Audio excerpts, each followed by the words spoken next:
सिंध जे वॾे वज़ीर सईद मुराद अली शाह चयो आहे त हुकूमत सूबाई पुलिस में वधीक सुधार आणण लाइ कमु करे रही आहे त जीअं अवाम खे पुलिस खे ॾिसण सां ई तहफ़ुज़ जो यकीन थिए।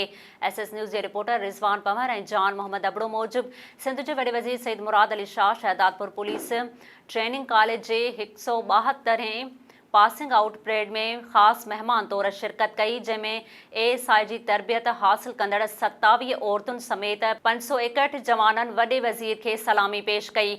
तक़रीब खे ख़िताब कंदे वॾे वज़ीर सईद मुराद अली शाह चयो आहे त पुलिस में सुधारनि तहत CTD ऐं स्पेशल ब्रांच खे अपग्रेड करण जी मनसूबाबंदी करण समेत पुलिस जा ग्रेड अपग्रेड कया विया आहिनि।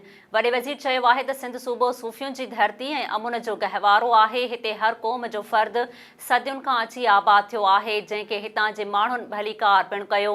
तक़रीब में MPA फराज़ देरू, शाहिद तहीम, ॼाम शबीर अली, इमामुद्दीन शौकीन, आजिज़ धामरा, सूबाई सलाहकार जावेद नायाब लहारी, पारस देरू, रियाज़ शाह, कमिश्नर अब्दुल रशीद ज़रदारी, DIG पीर मोहम्मद शाह, PP अगवान अली हसन हिंगोरजो, अलाउद्दीन जुणेजो ऐं ॿियनि शिरकत कई। बाद में पुलिस जवाननि पंहिंजी तरबियत जूं मुख़्तलिफ़ मश्क़ूं पिणु पेश कयूं। होॾां मीडिया सां ॻाल्हाईंदे वॾे वज़ीर मुल्क अंदरि तवानाई जे बहिरान जो ज़िम्मेवार इमरान ख़ान खे क़रार ॾींदे चयो आहे त इमरान ख़ान IMF सां डील करे पोइ उन तां फिरी वियो, जंहिं सबबि मुल्क अंदरि बहिराननि जनम वरितो।